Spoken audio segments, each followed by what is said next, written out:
Hey there, hello there. It's Jeff Cutter Diamond welcoming you to another Degrassi video. And today we'll look at the worst plot lines in Degrassi history. Now, I know I did a list of, based on that tier maker about the Degrassi plot lines, but basically what you got is the fact that there were some very terrible plot lines on the show. And what you got is something very hard pressed and all that. Sorry about that. My chair got stuck. I was trying to get closer. So basically, yeah. So we're gonna talk about the worst plot lines in Degrassi history. Now, this isn't anything of my doing. This was just someone posting on the Reddit community. CNK Carey said worst plot lines in Degrassi, and we all took a shot at it. There were some good ones. So basically, yeah. Big moments and all that. So anyway, worst plot lines. One of them was Mia's modeling arc and Peter's meth use, said Riker's mama. Basically, what I think of it is that, yeah, Mia's modeling arc was terrible, especially with the fact that basically she's using modeling over the fact she has to take care of Isabella, all that. I mean, if Lucas was a responsible father, I would say, yeah, okay, she should probably dump Isabella off on Lucas, and Lucas will take good care of Isabella. But no, Mia's mom basically takes care of Isabella in exchange for Mia having the best year ever. Excuse me. Just a sneeze. But anyway, yeah. So Mia's modeling arc, it was huge. I mean, Peter and Mia were getting close to each other, and Peter actually did like Mia and all that. I don't know how he felt about Isabella, because I know that Peter had a stepsister named Angel, because Peter's dad cheated on Hatzalackles with his secretary, and they had a kid. So anyway, yeah, I mean, Mia as a model basically going to Paris. Peter wanted to go to Paris, but tried to change his image, but unfortunately he caught meth use, and basically Peter was stuck in Toronto getting rehab and all that. And Hatzalackles moved from Saskatchewan back to Toronto to deal with Peter, and to also deal with the school in disarray because of what Shep fucking did to it. So yeah, that was a tough one. Tony Bug said, as much as I love Kevin Smith, the whole Jay and Silent Bob movie plot was the beginning of horrible plot lines. Actually, that's true. That's what people forget. I mean, I watched season 4, but I didn't watch season 4 past the episode that Paige and Miss Rowe were finally found out, thanks to Manny. I just didn't think that there was a lot to do after that. Besides, season 4 is basically the Rick Murray situation. So when you think about it's that, yeah, it's very hard to believe. And I mean, Jay and Silent Bob putting a movie at Degrassi? What were the chances? I know Hatzalackles probably had something to do with it, thinking that she needed to do something to get the school spirits up. But basically, the Jay and Silent Bob movie actually caused more trouble than it seemed. Especially for Joey and Caitlin, as Caitlin has an attraction to Kevin Smith. Craig tries his best to do the music for the movie, but basically gets into his old habits of being bipolar and doesn't take the medication, and now he's on the streets somewhere. But also, like, Ashley moving to England scared him off. And, you know, it just didn't make sense. Of course, you know, Paige was made to do a cheer for Jay and Silent Bob, but she had troubles. I wonder what her problems were, all that. In season 5, that made her do a terrible cheer. I don't remember. But yeah. And then, of course, the movie was the backdrop for Hatzalackles and Simpson getting a tryst. Well, of course, Emma and Peter were having a secret relationship, too. And basically, those two relationships got found out and all that. Yeah. I know Jay and Silent Bob partially played a role in the season 8 Degrassi movie, Degrassi Goes Hollywood. It is me. So basically what ends up happening is that Manny ends up wanting to be a part of Jay and Silent Bob, but then the musical, but unfortunately she ends up being pushed out by Paige, and Paige basically pushes herself in and becomes a diva and all that, where in fact Paige was just nothing but a assistant to a reality star. Basically Paige had that air of trying to be who she used to be, a queen bee, instead of just being a lowly commoner, if you will. We got the whole Spinner and Emma marriage thing. I still have no clue what made the writers do this. Well, there's a problem with that. Yeah, I get it. I know that you're thinking, oh, it's just because of the movie Degrassi Goes Manhattan. Actually, there was a bits and pieces of a relationship between Emma and Spinner throughout season 9. Now, in Holiday Road, which was really early in season 9, much to my horror, basically what ends up happening is that Emma and Kelly were doing a recycle project about bicycles, and they were going to do a thing in Degrassi. Unfortunately for Emma, her world crumbles as Kelly decides to go to the Yukon to take a job by his dad, and Emma thinks that Kelly is selling out. And of course, Kelly just wants to try a burger, and Emma says you can't do that. You can't be hypocritical, saying that you don't eat meat and all that. So basically, Emma then admits that college is not that great of a deal, and Emma realizes this. But I mean, like, Emma said herself that she feels so terrible because she was trying her best to make friends and all that. And her plot was she was trying so hard to make friends that she neglected her schoolwork. Basically, Emma wanted to be known as a different personality than what people think of her. Unfortunately, that failed her, and it made Emma human, but it made Emma a little awkward, if you know what I'm getting at. So basically what I'm thinking is that, yeah, that sucked in a sense. But Emma decides to take a gap year and basically help out with Spinner at the dot. And Spinner confronts her, saying, you're a great person and all that. Yeah. And people said Emma and Sean were endgame. We all figured that, but Sean left to go to the army and all that, and Emma was left high and dry. Emma tried her best to replace Sean with Damien and Kelly, but failed miserably. The Sly said the worst ones were honest LARPing flawed, Claire getting cancer, then having a miscarriage in a year, the Asian girl being a habitual liar, and panty stealing. I think the Asian girl meaning Esme. So anyway, LARPing plot. Did we really need to know about LARPing in Degrassi? Honestly. Claire getting cancer and all that. That wasn't a bad plot line.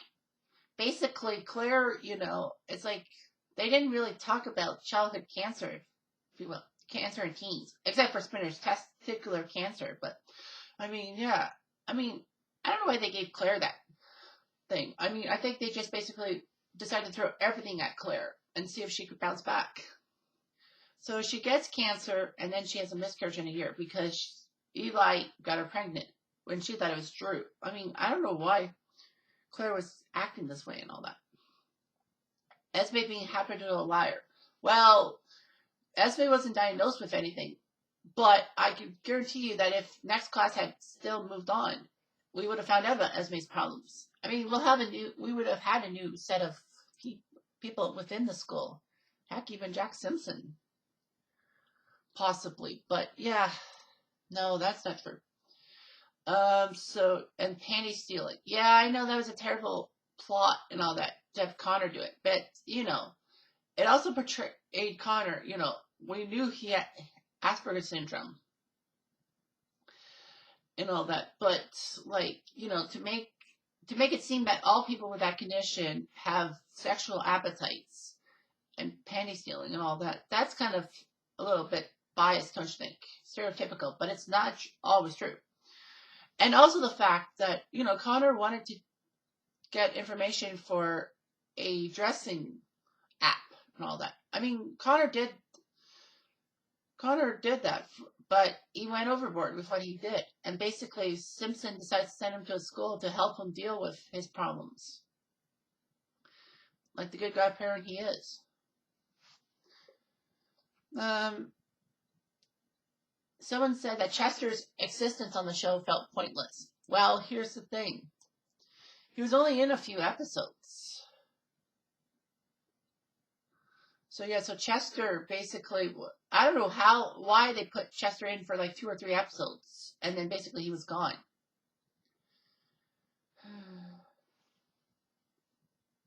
It's amazing. Someone said Adam dying was the worst plot line.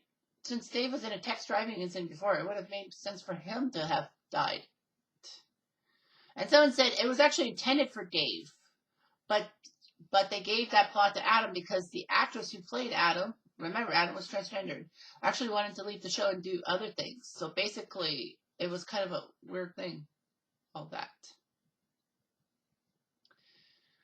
So basically, yeah, that was a terrible plot line.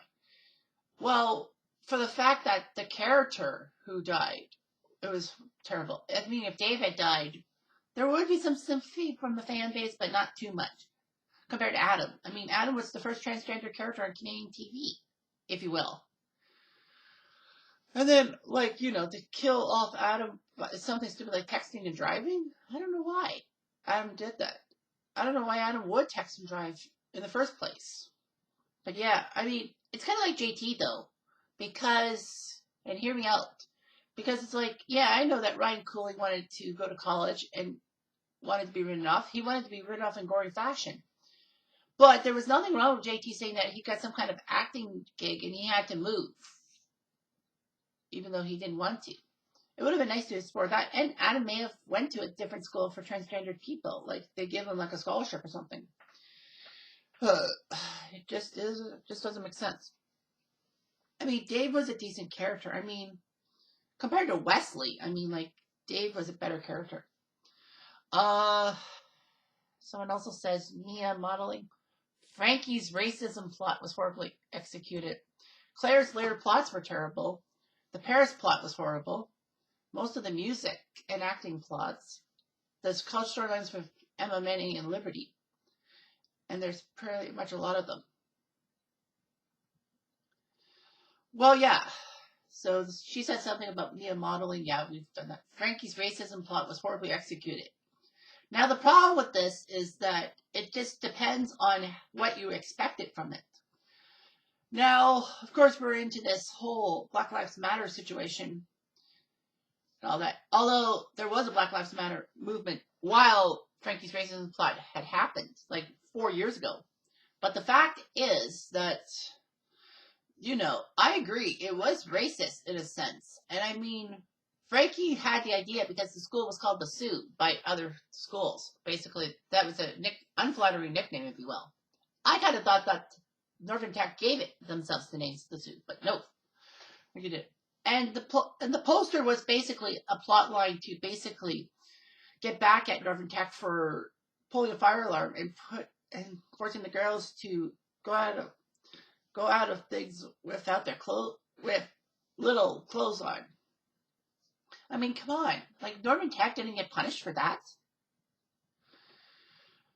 Oh, boy. But anyway, yeah, Frankie's racism plot was horrible. Well, it's mostly because Frankie's apologies went on deaf ears and all that. Like, I know the volleyball team did that. Except for Shay. I mean, did Shay have any inkling? I'm not sure.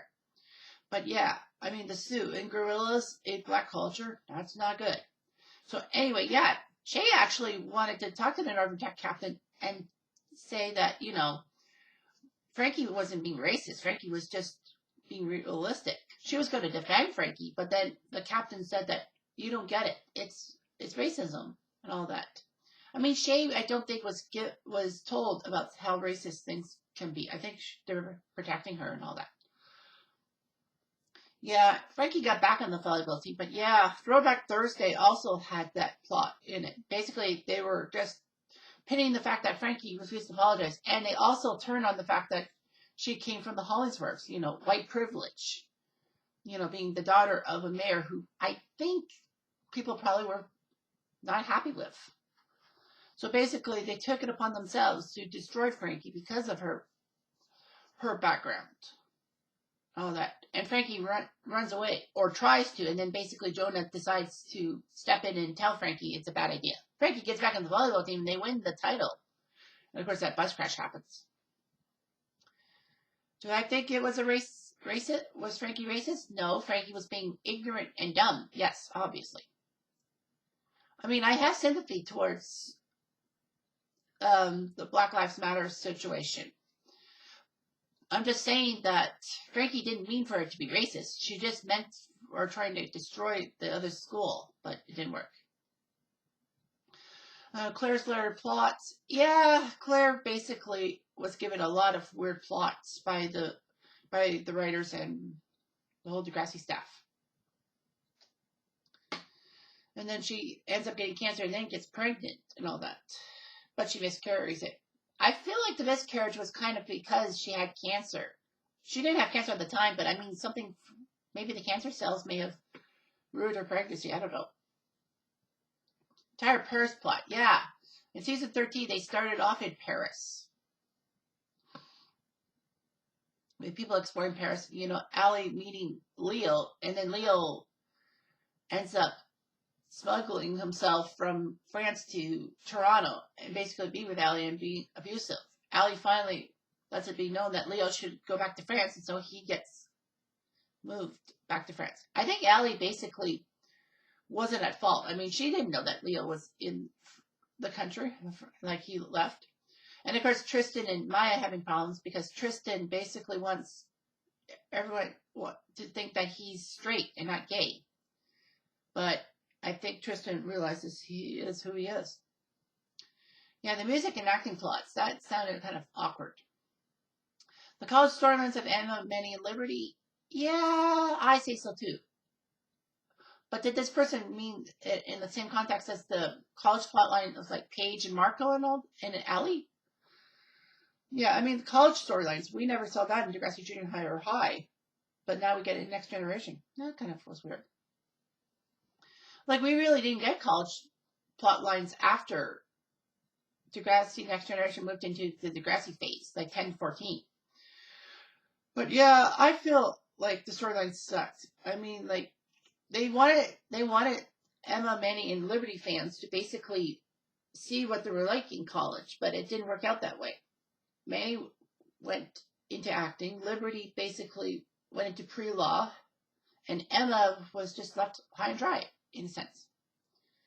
So yeah, it was hard to believe. Well, someone said Sig's gang storyline was bad. And the members of every gang didn't seem to be corrupt or scary enough. What about Vince? Vince was scary and all that. Sig, Tiny, and Damien? No way could they be scary. And I feel like, and then Tiny Greenbean said that Tiny was probably there because he was Vince's younger brother. Yeah, I know that. Sig's gang storyline, it just doesn't make sense.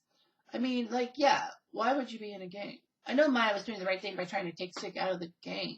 And Tiny, once he got out of the gang, he was a very likable character. A lot of people say college storylines were bad. Yeah. Claire became someone said that Claire became part of some weird weed cult. Actually, she almost was with a weed cult. Because this was around the time that her parents were separating and Claire didn't know what to do. But basically, Claire wanted her parents to stay together because that's how she was raised, that marriage is forever and all that. But it feels like Claire's mother,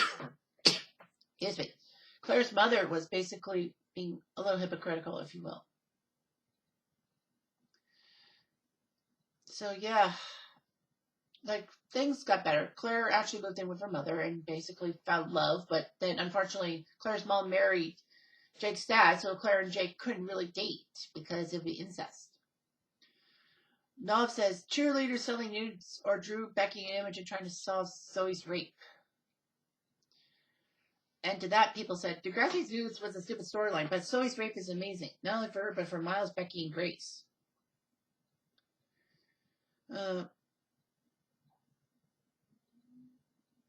So basically, yeah. Well, cheerleaders, the Degrassi nudes thing, it could have been handled better, but like it was basically they needed money for new cheerleading outfits and basically trying to get in with everybody because Degrassi and budgets don't really make sense. So basically, they wanted the best of everything so that they could be just as good as everyone else. Unfortunately, though, it just failed. Basically, Zoe was basically bossing everyone out. Frankie left Degrassi nudes because she said she wasn't feeling comfortable, and basically Zoe said that, Frankie, you got to pull your weight. And Frankie says, I can't. And basically she tells Frankie that she can't say anything about this because she's just as implicated as everyone else. Exactly. Thinking that Frankie... So, of course, Winston trying to be the hero and all that to get Frankie in. I mean, Winston and Frankie, I just don't understand that relationship.